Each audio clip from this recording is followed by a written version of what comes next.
This program was made possible by contributions to your PBS station from viewers like you. Thank you.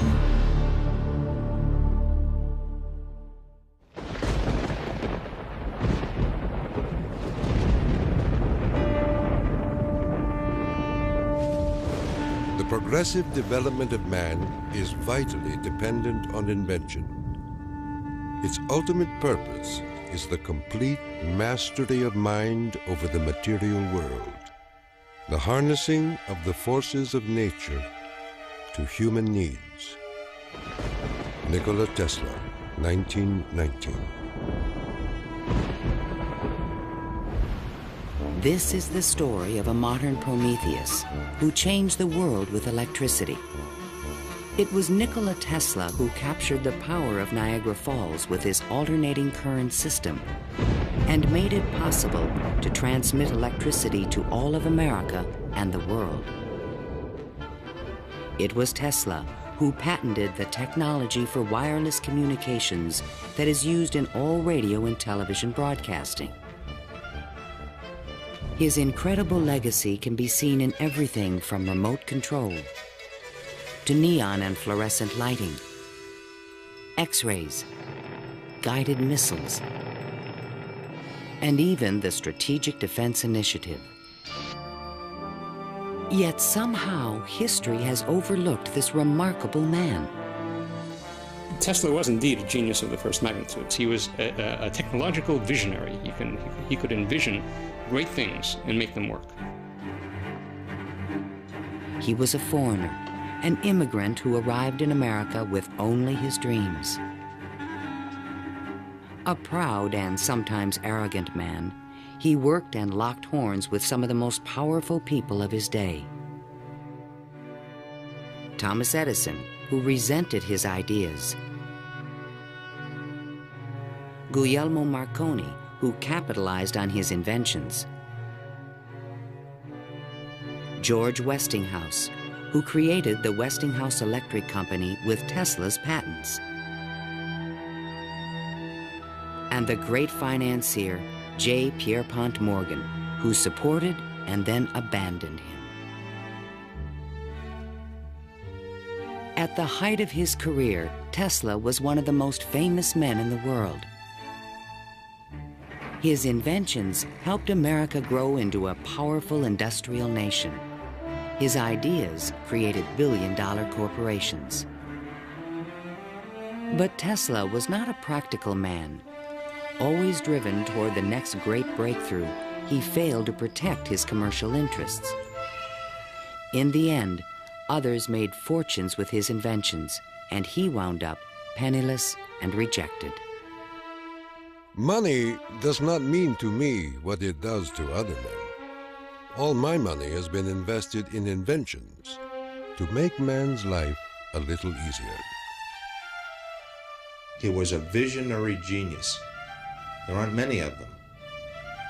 And he was willing to give his life to his visions. We have to evolve means for obtaining energy from stores which are forever inexhaustible.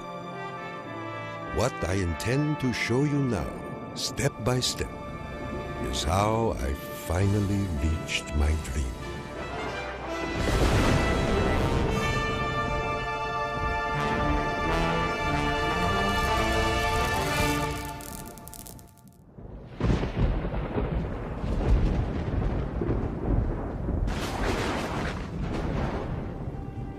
This is the house in which, by coincidence bizarre, I was born on the stroke of midnight between July 9 and 10, 1856.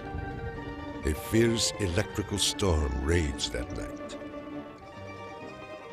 Nikola Tesla was born of Serbian parents on the eastern edge of the Austro-Hungarian Empire, in what is today Croatia. His father, Milutin, was an Orthodox priest who expected his son to follow him in the clergy. There were only two choices for children in those days, one being to go in the army and the other being to become a priest. Tesla was not attracted by either of them, which was very distressing to his father. My father was a very erudite man.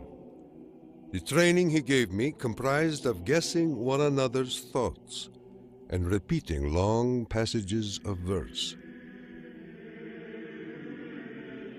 My mother descended from one of the oldest Serbian families in the country. She invented and constructed all kinds of tools and devices and wove the finest designs from thread. Her fingers were nimble enough to tie 3 knots in an eyelash. Early on, Tesla began to demonstrate an extraordinary imagination. In my boyhood, I suffered from a peculiar affliction due to the appearance of images, often accompanied by strong flashes of light. I was quite unable to distinguish whether what I saw was tangible or not. To give an example, I was fascinated by a description of Niagara, and I pictured in my imagination a big wheel run by the falls. I told my uncle that one day I would go to America and carry out this scheme. Then, at the age of 17, while preparing for the seminary, Tesla contracted cholera, and the brush with death changed his life forever. In one of the spells, which was thought to be my last, my father rushed into the room. "Perhaps," I said, "I may get well if you will let me study engineering." "You will go to the best technical institution in the world," he solemnly said. I came to life like another Lazarus, to the utter amazement of everyone. In 1877, at the age of 21, I traveled to Graz, Austria to begin my college education. Here, I quickly became obsessed with the science of electricity.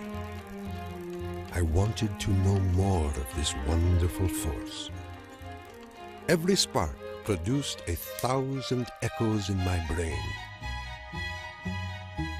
In 1831, in England, Michael Faraday had discovered the principle of electromagnetic induction, which made it possible to generate electricity. Faraday discovered that if you have an electric circuit in a changing magnetic field, it would induce an electric current to run in the wire. So this was the invention of the method of creating oscillating or AC electric currents. And it was that invention that Tesla later harnessed into the electrical system that drives our civilization. Early electric motors operated on direct current electricity, but required a system of sparking connections to induce a rotary effect in the machine.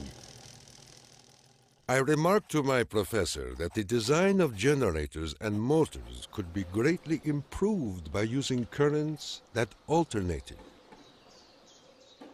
He embarrassed me greatly in front of my classmates, saying, "Mr. Tesla will never accomplish this. It is a perpetual motion scheme." Meanwhile, in America, Thomas Alva Edison had begun to experiment with vacuum tubes, producing the first commercial incandescent light bulb in 1878. Edison and Tesla would soon cross paths in a gargantuan technological struggle between direct and alternating current electricity. In 1880, Tesla moved to Budapest, where he found employment with the Central Telegraph Office. Here, his idea for an AC motor began to haunt him. In my room, I could hear the ticking of a watch with 3 rooms between me and the timepiece. A carriage passing at a distance of a few miles fairly shook my whole body. The whistle of a distant locomotive vibrated so strongly in my ears that the pain was unbearable. To recover from these attacks, I took long walks in the city park. One afternoon, which is ever present in my recollection, the sun was just setting and reminded me of Goethe's glorious passage. The glow retreats. Done is the day of toil, upon its track to follow. follow soaring. As I uttered these inspiring words, the idea came to me like a lightning flash. I fell to my knees and drew a diagram in the ground. Tesla perceived a whirling field of energy.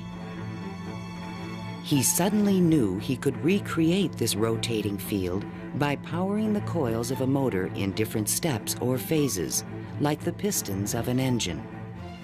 The resulting forces of magnetic attraction and repulsion would literally twist the rotor in a circle, the electrical equivalent of the wheel. And all this was accomplished with alternating currents. It would soon turn the wheels of industry around the world. The strength of Tesla's mind was almost certainly in this sense of visualization, be able to see things move in front of him. You see, it was not a perpetual motion scheme.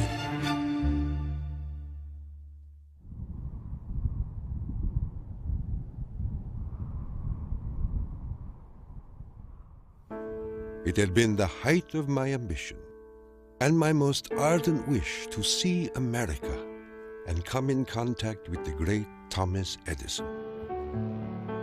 Accordingly, I undertook the voyage, and after losing my money and tickets and passing through a series of mishaps, including a mutiny in which I almost lost my life, I landed on these blessed shores with 4 cents in my pocket.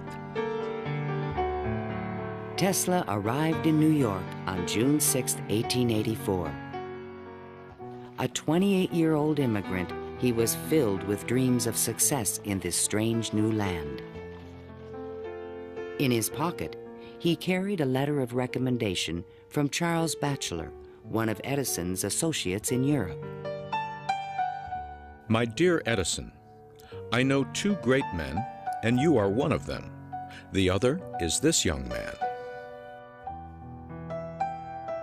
Tesla came to America because he had tried to get his alternating current motor produced in Germany, and I believe in France as well, without any success. And he realized that there was probably only one person in the world who could help him with it, and that was Thomas Edison. New York had had electricity since the late 1870s. Edison installed his first DC power station on Pearl Street, near the financial district, in 1882. He did this with help from the great Wall Street financier, J. Pierpont Morgan. But the system was far from perfect. Electricity was a very new thing. Most people didn't understand what it was all about. They were very afraid of it. There were fires breaking out. The horses on the streets would get shocks through their shoes and run away. So it was a very exciting time for Edison. I was thrilled to the marrow meeting Edison. This great man had revolutionized the world with his incandescent lamp. And I was burning to show him my motor that ran on alternating currents. Edison had built his business on the direct current system, and any talk of alternating currents was an aggravation to him. The problem with direct current is that you can't change the voltage. What you generate, that's what you get. And if you generated the power at too high a voltage, you would blow out lamps at the other end. If you generated the proper power for the lamps and you want to go any great distance, then you need copper wire that's as thick as your arm. And the Edison people said, well, that's all right. We'll just have a power station every mile or so.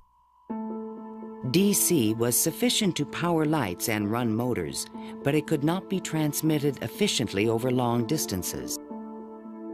By raising and lowering the voltage, AC could solve the problem of distance, but a working AC motor did not exist.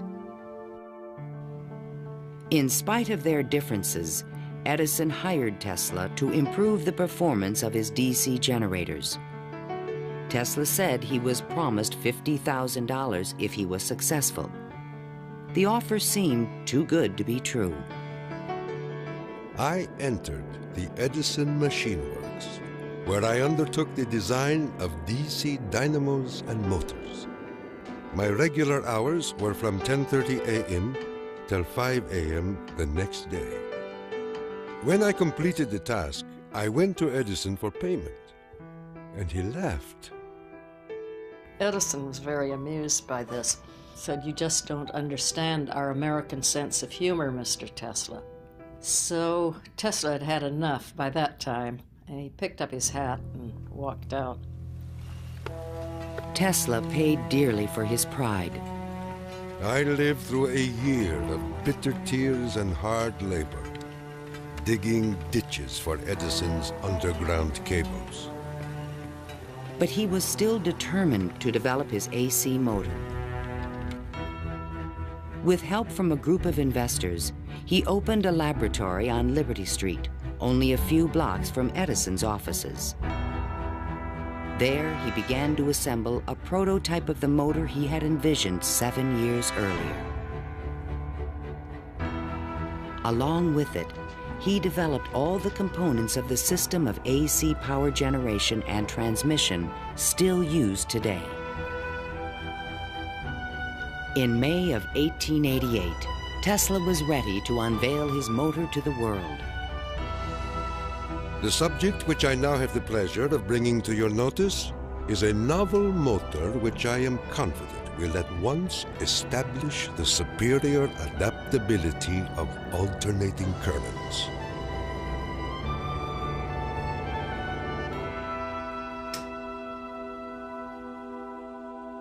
Over the next 5 years, 22 U.S. patents were awarded to Nikola Tesla for AC motors, generators, transformers, and transmission lines, the most valuable patents since the invention of the telephone. One of the few men who understood the great potential of Tesla's inventions was the Pittsburgh industrialist George Westinghouse. He visited Tesla's laboratory, and on the spot, he offered to purchase all the patents dealing with the alternating current system for $1 million. Westinghouse also proposed a royalty of $2.50 for each horsepower generated by a Tesla invention. The young Serb was on his way to fortune and fame, while other inventors looked on with fascination and with envy. In all my troubles, I did not neglect to become a real American citizen, making me a proud and happy man.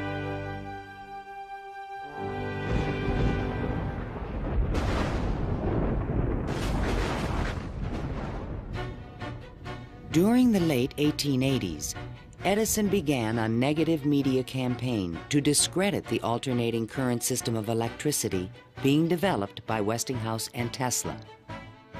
It became known as the War of the Currents. My personal desire would be to prohibit entirely the use of alternating currents. They are as unnecessary as they are dangerous. Edison employees demonstrated the dangers of alternating current by electrocuting animals in public demonstrations. Just as certain as death, Westinghouse will kill a customer within 6 months after he puts in a system of any size. None of his plans worry me in the least. An Edison associate suggested using alternating current as a means of executing criminals. A test took place at New York's Auburn State Prison in 1890. Several gruesome attempts were required to kill the victim. Disgusted witnesses claimed his spinal cord burst into flame. The infliction of the death penalty is not only barbarous and inhuman, but unnecessary as a factor in the scheme of modern civilization.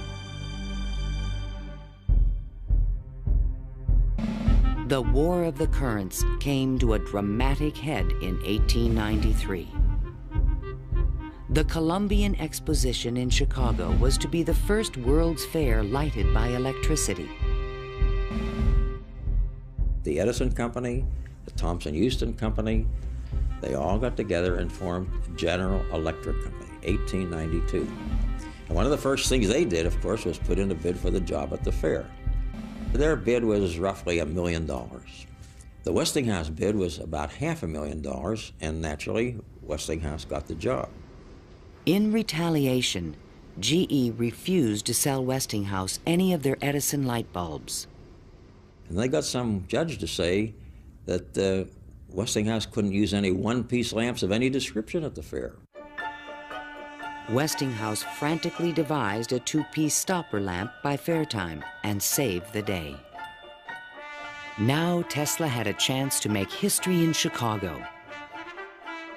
His large AC generators would supply all of the fair's electricity and prove that his system would work on a large scale. On May 1st, 1893, 100,000 eager spectators filed into the fairgrounds, awed by the gleaming neoclassical architecture. Night fell. President Grover Cleveland pressed a button, and the fairgrounds exploded with brilliant tube lighting and multicolored searchlights. The most incredible display of lighting the world had ever seen.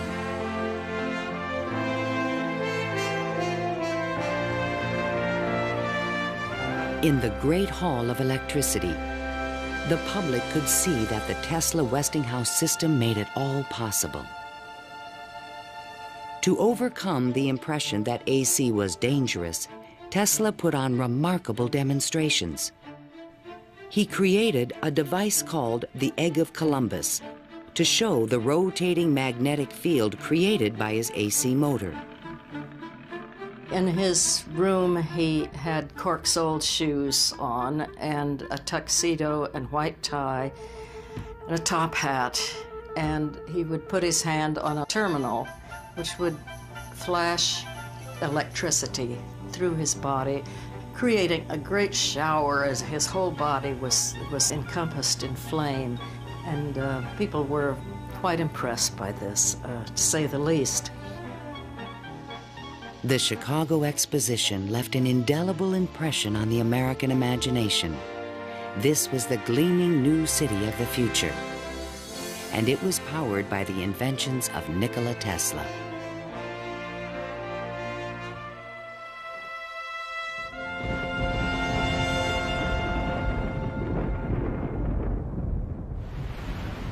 Since childhood, Tesla had dreamed of harnessing the power of the great natural wonder called Niagara Falls. The famous British physicist, Lord Kelvin, was now head of an international commission to find a way to use the fall's power. He had sent a cable to all the other members of his commission, and it said, "Trust you avoid the gigantic mistake of alternating current." But all this dramatically changed when Lord Kelvin attended the Chicago Exposition and saw the AC system in operation. A contract was immediately awarded to Westinghouse Electric to power the mighty cataract with AC. The technical challenge was daunting. The Niagara plan called for 3 5,000 horsepower alternators, the largest generators ever made. Tesla and Westinghouse engineers had heated disagreements about the operating frequency. Even when the system was finally installed, Tesla was the only person who was certain it would operate. The technical details have been completely worked out. All that now remains is for the switch to be thrown. In 1896, the system went online and the electrical age began. The waters of the upper Niagara turned enormous water turbines connected by shafts to the massive 5,000 horsepower generators. The current from the generators was stepped up with transformers to 22,000 volts and sent out over long-distance lines, then stepped back down to light municipalities and power motors of Tesla's design. The Niagara Falls Gazette proclaimed, "This morning, the streetcars of this city are moving by Falls power. Hereafter, the Falls must work to earn their living." Imagine my surprise when 30 years later I saw my boyhood plan carried out at Niagara and wondered at the unfathomable mystery of the mind.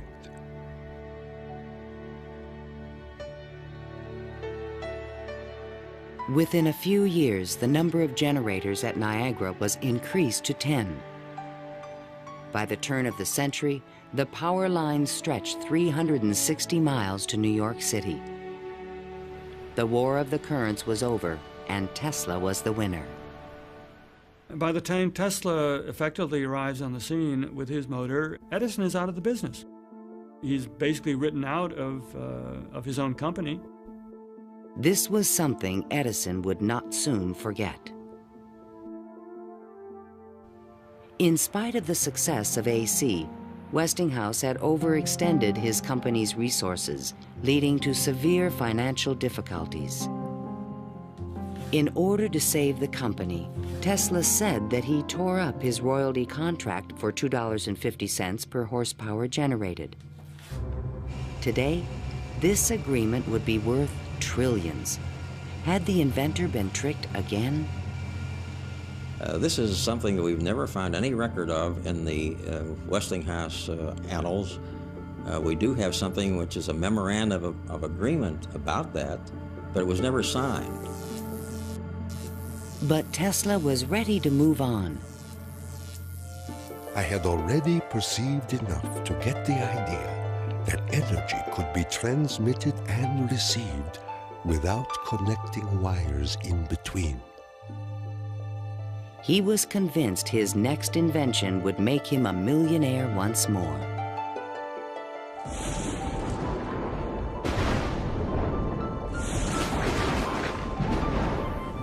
My services with Westinghouse being no longer essential, I resumed experimental work in a laboratory on Grand Street, where I began immediately the design of high-frequency machines.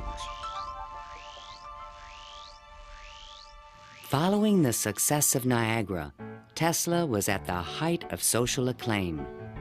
Everyone wanted to know more of this mysterious foreigner who was transforming the world with his electrical inventions. So far as personal appearance goes, no one can look upon him without feeling his force. His cheekbones are high and prominent, the mark of the Slav. His eyes are blue, deeply set, and they burn like balls of fire. Franklin Chester, the Citizen. Why was he so well known and so popular? It's because the technological advances that he made were so directly related to the relief of the drudgery that people had to endure in their work lives. They could see what he did helped them personally. Every evening, Tesla showed up at Delmonico's, the most expensive restaurant in town, to be shown to his special table. He is fanatical about his dress, usually sporting a fine waistcoat, white leather gloves, and a derby hat on his head.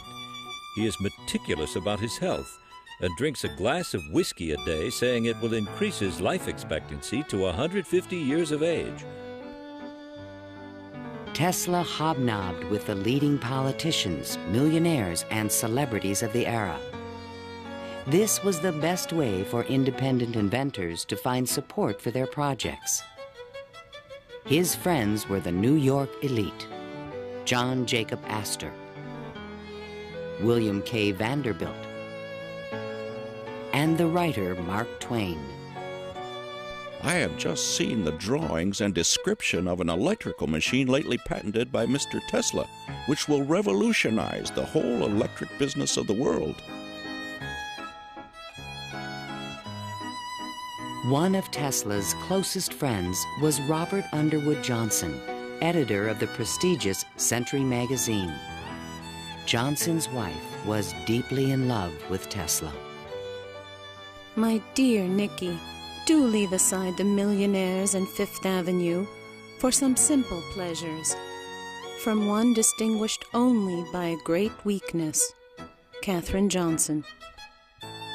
In fact, the world-famous inventor was also New York's most intriguing bachelor.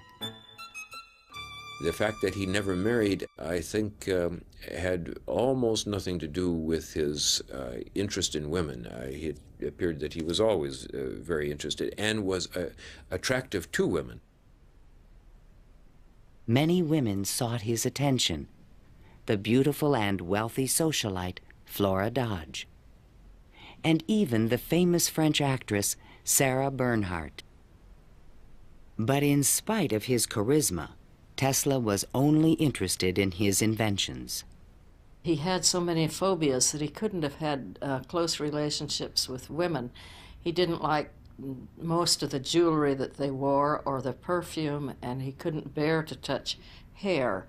And and in fact, he didn't like to shake hands. And so these are all things that do tend to discourage intimate relationships. The inventor even claimed that he destroyed his sexuality at the age of 40. A certain French actress kept coming to me and made it impossible for me to concentrate. It's a pity, too, for sometimes I feel so lonely.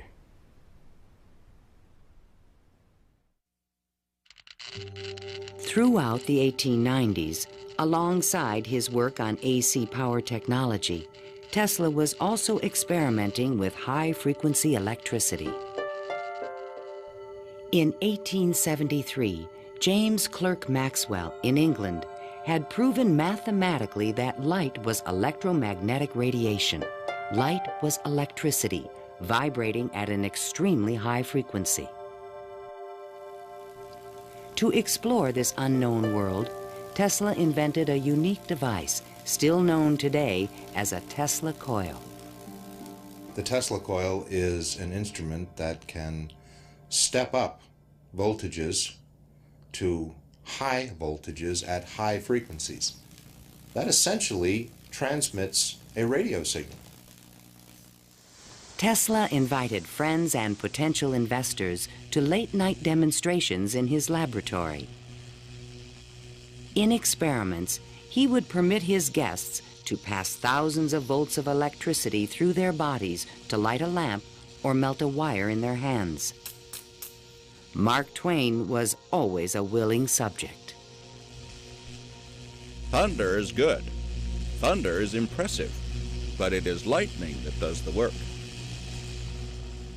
Even today, it would be a little bit scary to go into Tesla's laboratory, and in those days when people didn't know anything about electricity, it must have been terrifying.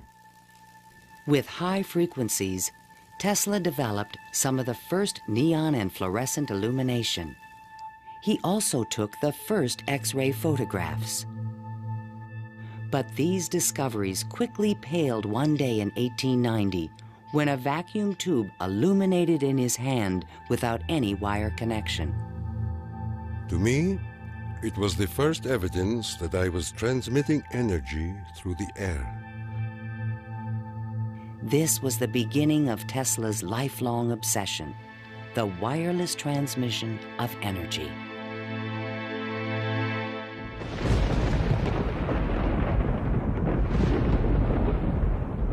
In 1892, Tesla was invited to Europe to present the results of his high-frequency experiments. In London and Paris, he amazed scientists and engineers with lighting and electrical effects that looked more like magic than science. He also announced a remarkable new possibility. I would say a few words on a thought which fills my mind and concerns the welfare of all. I mean the transmission of intelligence and even power without the use of wires. I am becoming more convinced daily of the practicality of this scheme. The race for radio was about to begin.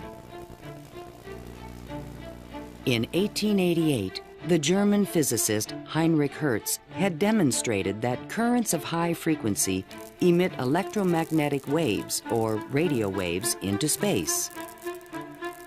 But creating a practical means of wireless communication would require a quantum leap in imagination.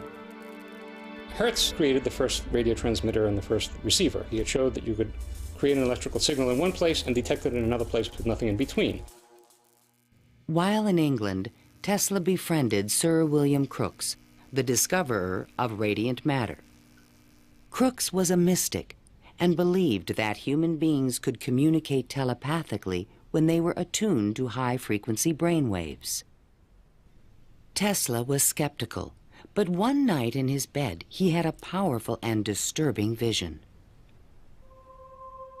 I saw a cloud carrying angelic figures, one of whom gradually assumed the features of my mother. In that instant, a certitude, which no words can express, came upon me that my mother had died. And that was true. Tesla was convinced that he and his mother were tuned to the same frequency. His otherworldly experience would soon lead him to another revolutionary invention. On his return to New York in 1893, Tesla banished himself from social life and disappeared into his new laboratory on South Fifth Avenue. Following his uncanny intuition, he soon discovered that Tesla coils would transmit and receive powerful radio signals when they were tuned to resonate at the same frequency. Tuning is the key to all radio and television transmission.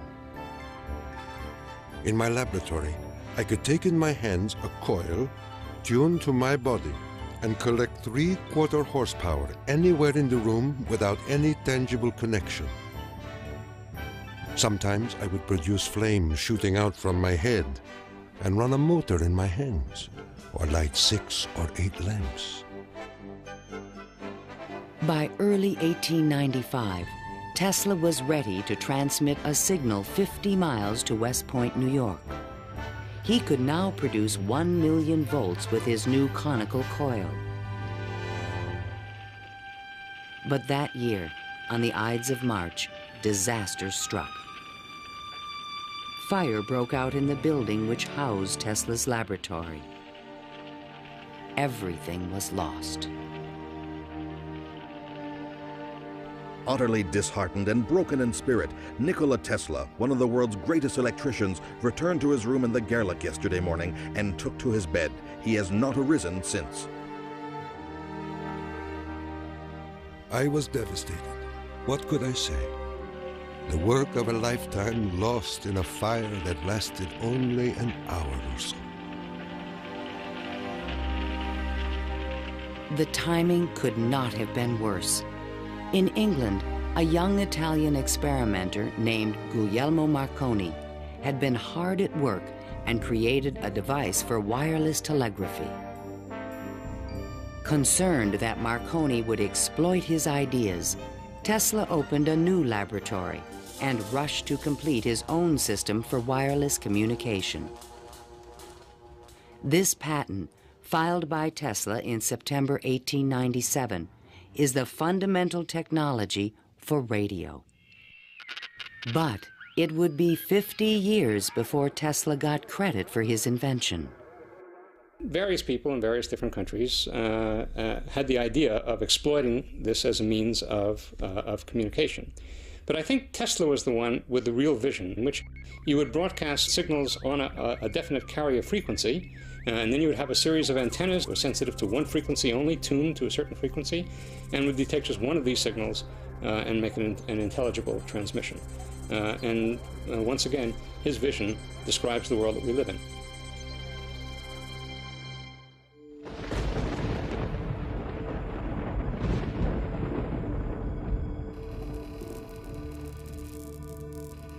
I was so blue and discouraged in those days that I do not believe I could have borne up but for the regular treatments of electricity which I applied to myself. It puts into a tired body what it needs most, life force. Following the destruction of his laboratory, Tesla developed a deeper interest in Eastern thought and spiritualism. Mr. Tesla was charmed to hear about the Vedantic prana and Akash and the Kalpis, which he claims are the only theories modern science can entertain. Inspired by the Hindu teacher Swami Vivekananda, Tesla began to look at the universe as a symphony of vibrations and waves. We are whirling through endless space with an inconceivable speed. Everything is spinning. Everywhere there is energy. There must be some way of availing ourselves of this energy more completely. In 1898, an unusual experiment took place in Tesla's laboratory. He attached a small mechanical oscillator to an iron pillar. Precisely timed pulses from the device made the entire building tremble. Windows started crashing around the area, and he, being at the epicenter, didn't notice anything happening until some police came bursting into his laboratory. It was just at the moment where he'd picked up a sledgehammer and broken the oscillator. He just said to the policemen that how too bad that they had just missed an interesting experiment. Tesla was, I would say, obsessed with frequency, the notion of resonance. The story where he takes the device and puts it on the girder in his office and, gets the frequency of the building and supposedly, it's an apocryphal story, I'm sure, but it gets right at the core that, hey, if I've got the right frequency, I can move the world. And indeed, he talks about the frequency of the Earth, and that if he can do that, he can, almost literally split the Earth in half. Meanwhile, Marconi was doing more practical things and succeeded in transmitting a signal 5 miles on the Salisbury Plain in England. Not to be outdone, Tesla decided to introduce an entirely new invention. In a specially constructed pool, potential backers were amazed to see the inventor controlling the motions of a small mechanical boat with no wires attached to it. This was the world's first radio-controlled device. The machine even seemed to think. Someone threw out the question, what is the cube root of 64? And 4 flashes came back. The audience was so surprised, Tesla had to remove the lid to prove no one was inside. Tesla developed his radio-controlled boat in 1898 and patented it and thought it was an armament for war. He rationalized this as a means of ending war. The military who looked at it thought it was too complicated and vulnerable. Soon after the demonstration, Mark Twain wrote from Austria. Dear Mr. Tesla, have you the Austrian and English patents on that destructive terror which you have been inventing, and thus make war henceforth impossible? If so, won't you set a price on them and commission me to sell them? Sincerely yours, Mark Twain. But I have no desire to be remembered as the inventor of a purely destructive device. I prefer to be remembered as the inventor who abolished war. That will be my highest pride.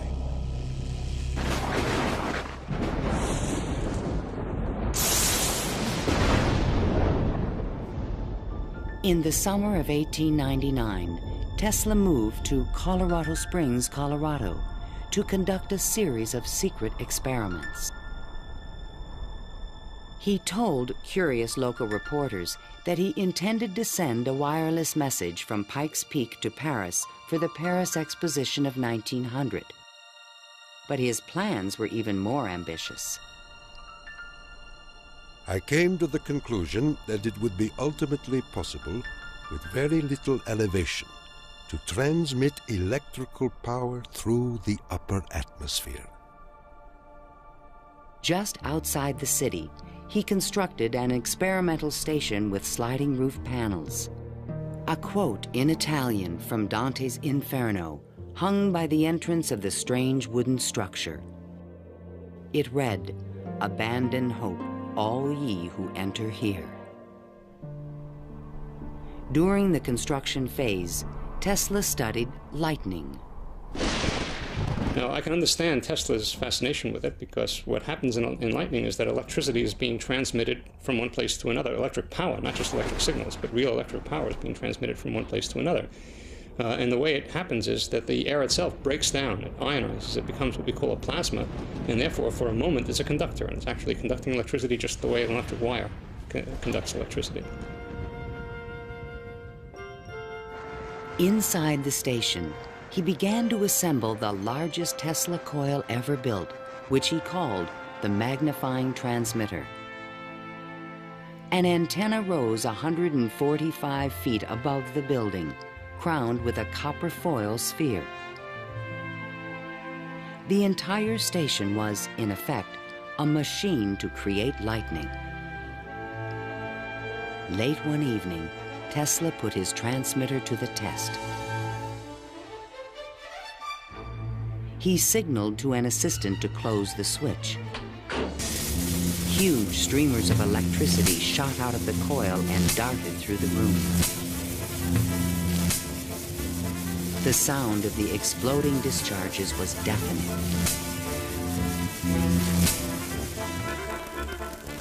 Outside, above the building, bursts of artificial lightning, more than 100 feet long, began to shoot out of the ball atop the antenna. Its thunder could be heard 20 miles away in the small mining town of Cripple Creek.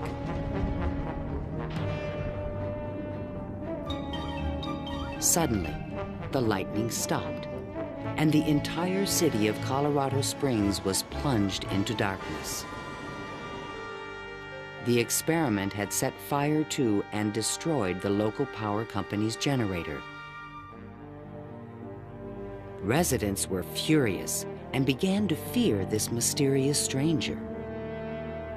Undaunted, Tesla continued his wireless power experiments for 6 more months. Late one night, an unusual event took place. Tesla noticed a repeating signal being received by his apparatus. To his own amazement, he believed it was an extraterrestrial communication. In a letter to the American Red Cross, he wrote, "Brothers, we have a message from another world. It reads, 1, 2, 3. The press had a field day. If the mystical 1, 2, 3 was impulsed from Mars, as Tesla says, they certainly showed most excellent taste in choosing Colorado Springs. It is a rule in inventional science. When you're going to tell one, tell a good one. And men have become great in this way. Colorado Springs Gazette. Though widely ridiculed for his claim, Tesla may have been the first to detect radio waves from space. I believe that Tesla could have gotten these signals from space. We are getting them today, and these are the radio telescopes. That's what radio telescopes do today, receive signals from space. They are not from alien civilizations, but they are from the sun and from the stars. On January 7th, 1900, Tesla boarded a train back to New York City. Perhaps he had mastered the power of lightning, or at least that's what he believed. The law which I discovered in Colorado is wonderful, and it means that results undreamed of before will be possible as soon as a large plant is constructed in accordance with my plan. See the excitement coming.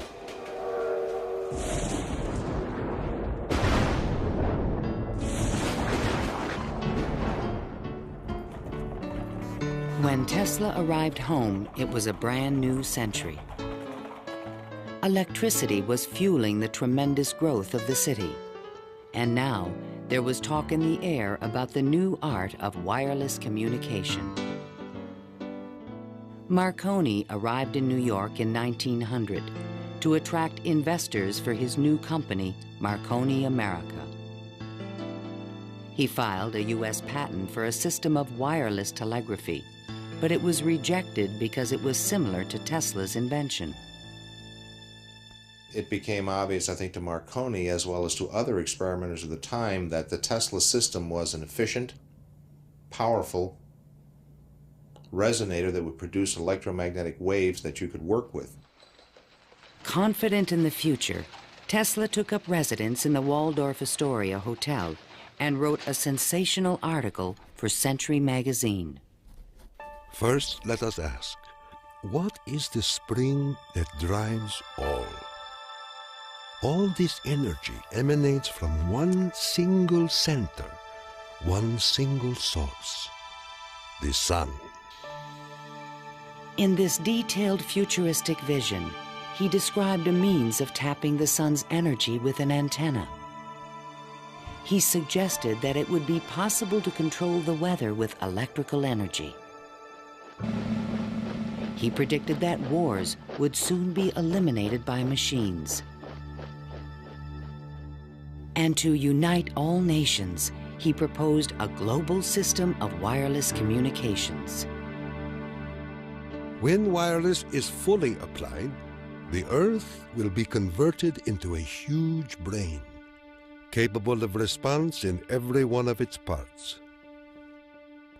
It tells us about a vision he had for both power and communications, that he wasn't going to think small. He was going to think globally on this. And that's all very nice if it works. The idea of a global communications network was very appealing to one of the world's most powerful men, J. Pierpont Morgan. He agreed to invest $150,000 into Tesla's worldwide radio broadcast center. But the inventor's real plan was to transmit without wires industrial levels of electrical power. Tesla chose to keep this a secret from his investor. In the summer of 1900, Tesla moved to Shoreham, Long Island, and began construction of a huge tower and plant called Wardenclyffe. This Tower of Dreams was made entirely of large wood beams and rose 187 feet above the ground. The plant next to the tower was designed by the architect Stanford White and was constructed under strict secrecy. He certainly could have sent signals across the Atlantic with no trouble with a station of that magnitude. But he was still pursuing wireless power transmission. The tower would light up at night, shooting sparks, making noises. Such experiments, they alarmed the whole area. Then, on December 8, 1901, Marconi took another step forward and transmitted his famous letter S across the Atlantic. Tesla dismissed the Italian's advances.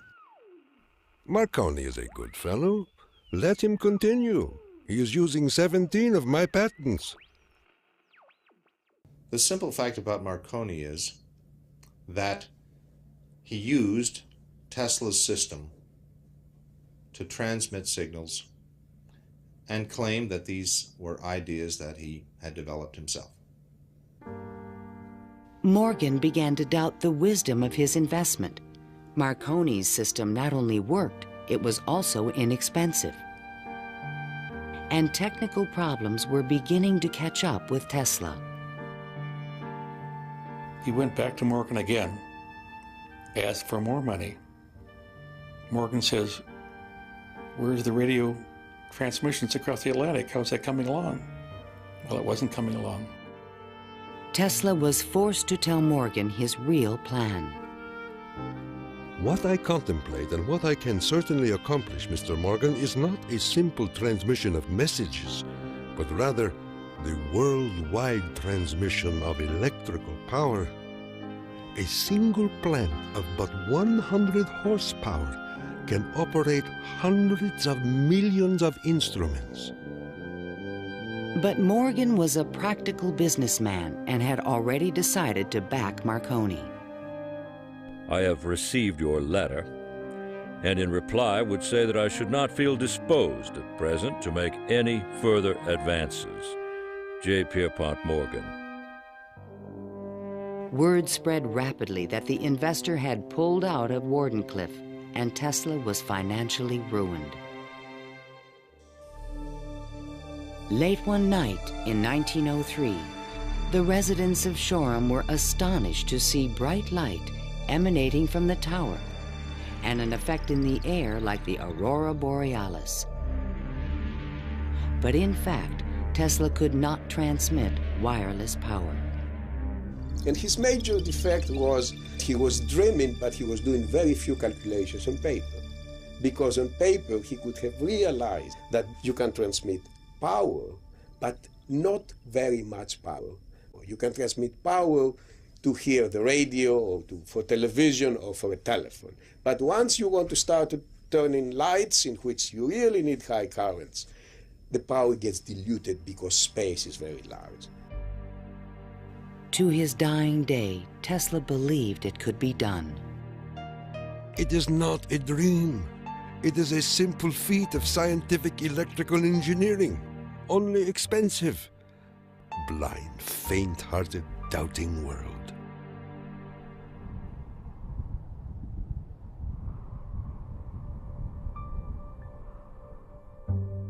Wardenclyffe marked a turning point in Tesla's career.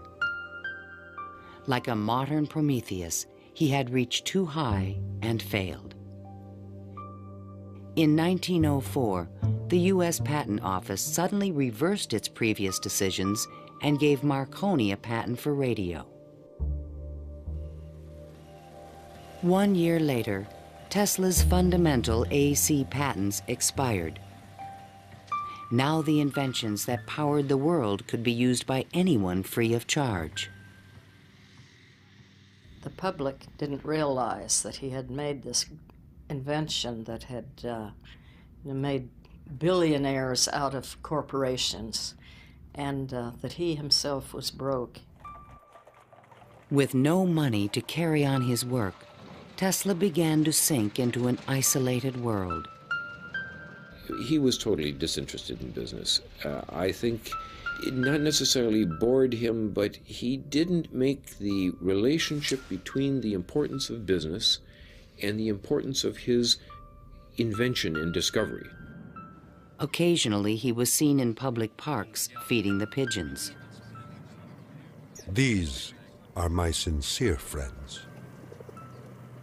Tesla's melancholy turned to anger in 1909 when Marconi was awarded a Nobel Prize. Mr. Marconi is a donkey. The question of Tesla and radio is certainly a very interesting one.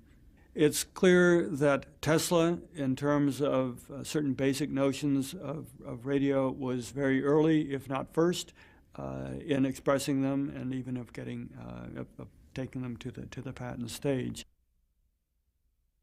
In desperate need of money, Tesla brought suit against the Marconi company, claiming that his patent rights had been infringed. But he lacked the resources to wage a legal battle with a large corporation, and ultimately gave up. Marconi had received the Nobel Prize for work that Tesla correctly believed to be his own. I suppose everything is fair in wireless as in warfare. In 1915, the Nobel Prize entered Tesla's life once again. The Swedish government has decided to distribute the Nobel Prizes next week as follows. Physics, Thomas A. Edison and Nikola Tesla. Even Tesla was surprised by the front-page announcement in the New York Times. I have concluded the honor conferred upon me concerns the transmission of electrical energy without wires. But 1 week later, the award was given to William H. Bragg of Oxford, England, for his work with X-rays and crystal structure. The embarrassing situation was never really explained. A rumor spread that Tesla had refused to share the prize with Edison. The difference that the Nobel Prize could have made in Tesla's life soon became evident. Testimony given by Nikola Tesla, the electrical inventor, in a judgment for $935 back taxes was filed yesterday. Mr. Tesla said under oath that he was penniless and had been living on credit. In an attempt to give him long overdue recognition, the American Institute of Electrical Engineers decided to award Tesla their prestigious Edison Medal. But on the night of the presentation, the guest of honor was missing. And Edison was conveniently away on business. They found Tesla across the street by the New York Public Library, feeding the pigeons. Later that night, he was persuaded to accept his medal and announced that he had finally completed his invention to transmit wireless power.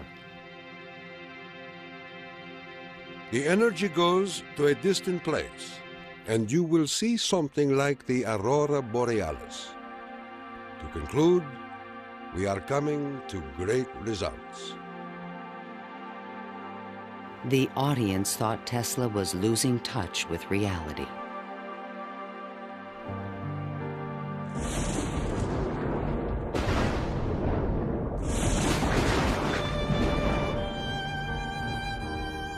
I refuse to accord to some small-minded and jealous individuals the satisfaction of having thwarted my efforts. These men are nothing more to me than microbes of a nasty disease. Well, by that time, you know, Tesla had ceased to have any financial means. He was virtually dependent on being helped by hotels and people that he knew. He began to bring injured birds back to his hotel room to nurse them. He had more companionship with pigeons at that time of his life than with human beings. Working as a consulting engineer, Tesla managed to maintain a small office and laboratory in the Metropolitan Tower. To change his thoughts, he frequently attended movies in Times Square. Here he could see his futuristic ideas appearing on the screen.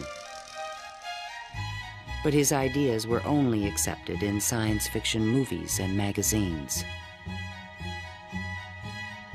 In 1924, there was a news report that while at Colorado Springs, Tesla had invented a death ray machine that shot bolts of lightning. The inventor was strangely quiet on the topic.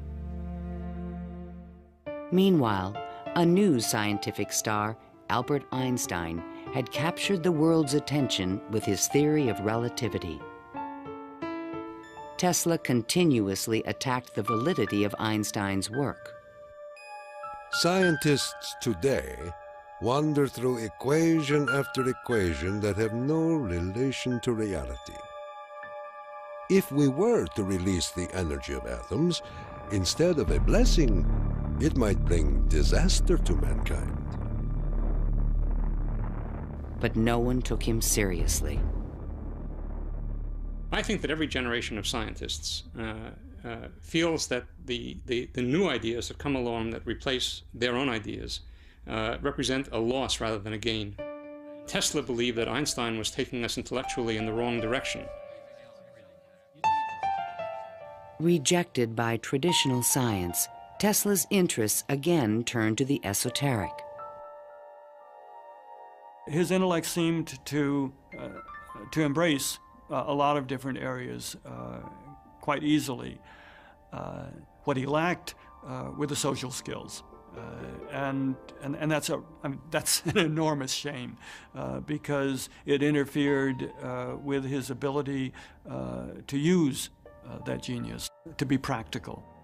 Though nearly a recluse, he would occasionally attend dinner parties at the home of the German poet and mystic George Sylvester Viereck. and he always intrigued the guests. While we were in the midst of talking, an apparition seemed to come into the room.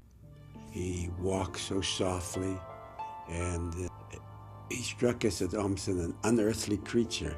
And he talked of all sorts of, seemed to me at that time, unreal things, more in the nature of the psychic rather than the scientific. Tesla wrote a strange poem called Fragments of Olympian Gossip and dedicated it to Virik. While listening on my cosmic phone, I caught words from Olympus blown. The latest tells of a cosmic gun. To be pelted is very poor fun. The meaning of the poem would soon be explained.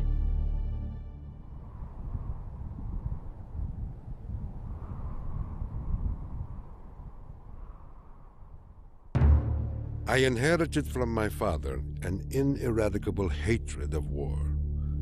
But war can be stopped, not by making the strong weak, but by making every nation, weak or strong, able to defend itself. Thomas Edison, America's best-known inventor, died in 1931. That same year, Tesla came back to life. His friends threw him a 75th birthday celebration. Time magazine put his picture on the cover. Letters of admiration poured in from scientists around the world, including a generous Albert Einstein. I congratulate you for your great success on your lifetime task. Basking in the attention, Tesla announced at a press conference that he had discovered a completely new source of power. The idea, when it first burst upon me, was a tremendous shock. And let me say that it has nothing to do with releasing so-called atomic energy. I think that a lot of the proposals that he made in his later life were so esoteric as to be impractical in that time and even in the current time. When the Nazis rose to power in Germany, Tesla decided that the time was right to reveal his new source of power, a man-made form of lightning called teleforce that could shoot an airplane from the sky. Nikola Tesla, electrical wizard and radio pioneer, announced that he was working on a machine to create a powerful electrical death beam which could wipe out armies in a flash and destroy huge fleets of ships or planes. The concept of using lightning bolts as a weapon certainly is millennia old. It goes back at least to the ancient Greeks. Think of Zeus throwing lightning bolts. The main contribution that Tesla had was to come up with a true scientific, rational, at least concept of coming up with controlling these lightning bolts and projecting them over long distances. Tesla had experimented with this idea while at Colorado Springs. Now he intended to build it on a large scale. His plan was to charge small particles of tungsten or mercury, then accelerate them with lightning force through a special gun with one end open to the atmosphere.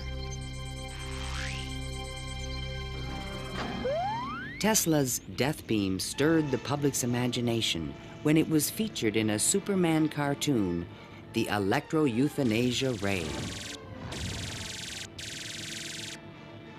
But the idea was more than science fiction.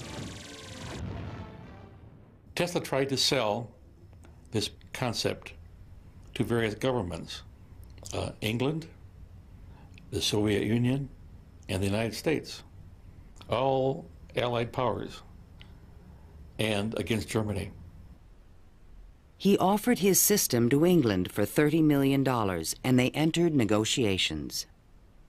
When Tesla demanded payment before sending the final plans, the deal fell through. The British attempted to build their own death beam, but the project was soon abandoned. As the Nazis surrounded Yugoslavia, Tesla attempted to sell a beam weapon system to his former country. There should be needed 9 stations, 4 for Serbia, 3 for Croatia, and 2 for Slovenia, and it will protect our dearest homeland. At this point, even Tesla's countrymen thought he was just a crazy old man. One day in 1937, Tesla started out from his hotel room to feed his pigeons. Suddenly, a few blocks from the hotel, he was hit by a taxi and thrown to the ground. 3 of his ribs were broken. He was 81 years old. Remembering what he did for their company, Westinghouse executives agreed to pay his room and board for the rest of his life. The inventor also received a small stipend from the Yugoslav government. During the Christmas season of 1942, Tesla's death was imminent. Again, he attempted to interest the United States in his beam weapon concept. At the recommendation of 2 government engineers, a meeting of high-level officials was scheduled at the White House for January 8, 1943, to consider his plans. But the meeting never took place. Nikola Tesla, inventor of the Tesla coil, the induction motor, and hundreds of other electrical devices, died last night in his suite at the Hotel New Yorker.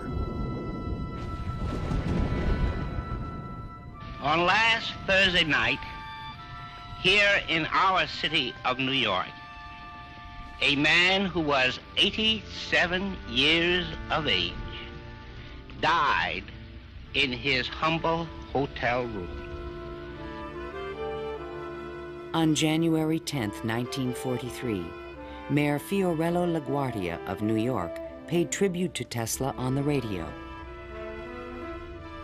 He died in poverty, but he was one of the most useful and successful men who ever lived.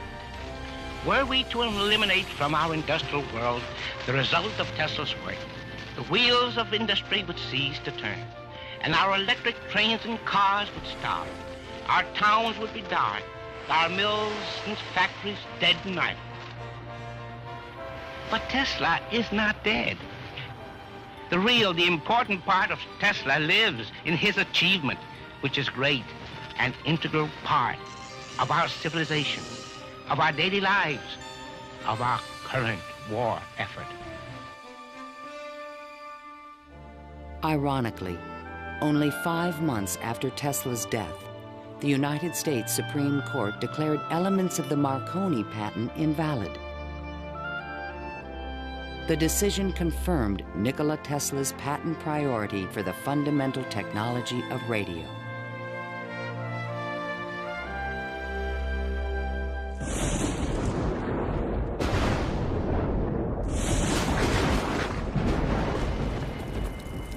Unknown subjects, equipment, experiments, and research of Nikola Tesla, deceased, espionage. Following Tesla's death, fears rapidly increased that he might have invented a powerful new weapon. FBI Special Agent in Charge, P.E. Foxworth, was called in to investigate. He had been informed that Tesla's papers were not secure. Tesla is reported to have completed and perfected his experiments in the radio transmission of electrical power, commonly referred to as the death ray. A distant relative of Tesla, named Sava Kosanovic, is taking steps to get possession of these important documents and plans. Tesla's nephew, Kosanovic, was an up-and-coming Yugoslav diplomat with suspected connections with the communists. he insisted that his uncle's effects be returned to Yugoslavia. Krasanovic had asked the locksmith to come and open the safe, thinking there might be a testament, a will, in the safe. A will was never located. And there was a lot of talk then about secret weapons and negotiations with the USSR. There was all kind of talk, you know. Shortly before his death, Tesla showed a delivery boy a box in his room that he said contained a powerful weapon. A number of people call me and ask me, did I see in the hotel room a certain kind of a box, you know? They were looking for some secret contraption that Tesla had invented. I never saw anything like that. The U.S. Office of Alien Property immediately seized all of Tesla's possessions until their ownership could be established. There's every evidence that they did look through all his papers, because the papers were not in order and certain things were missing. All his technical papers on beam weapons were secretly microfilmed by U.S. military agents. On August 6, 1945, the first atomic bomb was exploded on Hiroshima, Japan. Soon after, the bomb would be in the Soviets' hands. During this period, copies of Tesla's papers on the beam weapon were shipped to Wright Field in Dayton, Ohio. There, a top-secret research program began called Project Nick to find a defense against nuclear missile attack. Copies of some of his papers were sent to Wright-Patterson in 1945, not to my facility, not even the predecessor of my facility, but to another part of the base for analysis. And then they vanished. Nobody seems to know what happened to them. In 1952, Sava Kasanovic obtained permission from U.S. authorities to return Tesla's estate, still stored in New York, to the inventor's homeland.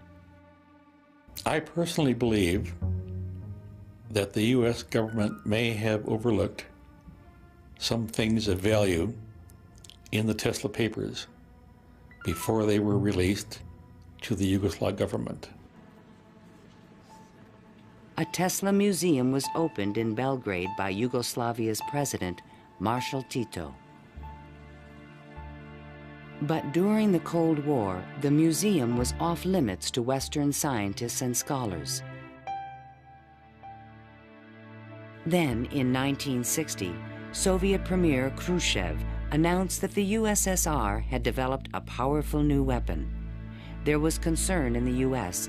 that the Russians may have access to Tesla's missing papers on beam weapons in Belgrade and elsewhere.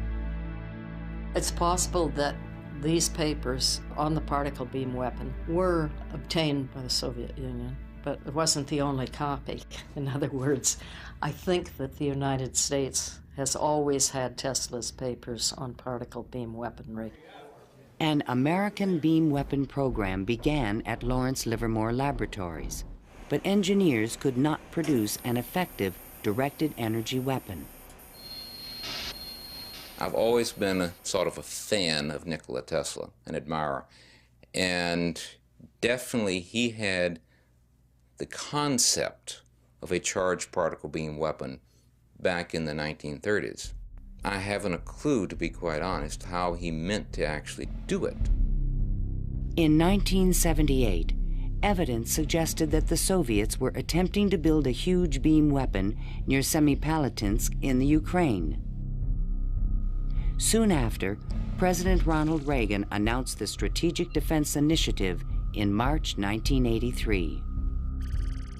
I call upon the scientific community in our country, those who gave us nuclear weapons, to turn their great talents now to the cause of mankind and world peace, to give us the means of rendering these nuclear weapons impotent and obsolete. Tesla's concept for a beam weapon defense shield was finally taken seriously by the United States to combat the destructive threat of atomic weapons. In spite of circumstantial evidence, there is no direct proof that Tesla's ideas or plans were used in the Strategic Defense Initiative. And even today, after decades of investment and research, scientists still disagree on whether beam weapons are realistic. Basically, let me just make a short statement. That's all I'm really at liberty to say, is that a considerable amount of effort has taken place in the United States and in a number of other countries trying to get these things up to a real weaponizable status. Let me stop at that point. No U.S. government archive has any record of Tesla's technical papers, which were copied immediately after his death. And what has become of Tesla's great dream to transmit electrical power without wires? This is the Navy and Air Force High Frequency Active Auroral Research Program, or HAARP, in Gakona, Alaska. The large antenna array is designed to beam high-energy microwaves into the ionosphere. Tesla was a genius because way before anybody knew or even understood the physics of the Earth and what we call today the ionosphere, which is a layer of ionized particles about 80 kilometers above the Earth, he conceived it. And he tried to use it to produce a variety of new concepts. The HAARP project evolved from a patent filed in 1987, in which Tesla's work is referenced. It proposed using the ionosphere like an enormous electrical circuit to transmit power around the planet. It even described a means of changing the weather by superheating portions of the upper atmosphere with microwave energy. Tesla proposed that it might be possible to modify the weather by using radio waves. I believe that this is impossible. Ionospheric modification is still in its early experimental stages, but microwave technology has already made it possible to transmit wireless power with the use of satellites. We go to Alaska, and in Alaska there is natural gas. In order to send it somewhere, you have to create a pipeline. That's very expensive. So we said, all right, let's go into Alaska, create microwaves from the natural gas, send them to a satellite at a particular geosynchronous orbit, put a reflector there, and send it to Japan. And in Japan now, you get the antenna, which transforms these microwaves into 60 hertz, and you get electricity. So you make essentially Tesla's dream. The scientific man does not aim at an immediate result. He does not expect that his advanced ideas will be readily taken up. His work is like that of the planter for the future. His duty is to lay the foundation for those who are to come and point the way. He was special. I mean, he was unique. He was unusual in all sorts of ways. And if we are to understand our own creativity, our own ability to invent, there's an awful lot to be learned by studying the way in which he created. The day when we shall know exactly what electricity is will chronicle an event probably greater, more important than any other recorded in the history of the human race. Then it will be a mere question of time when men will succeed in attaching their machinery to the very real work of nature. See the excitement coming.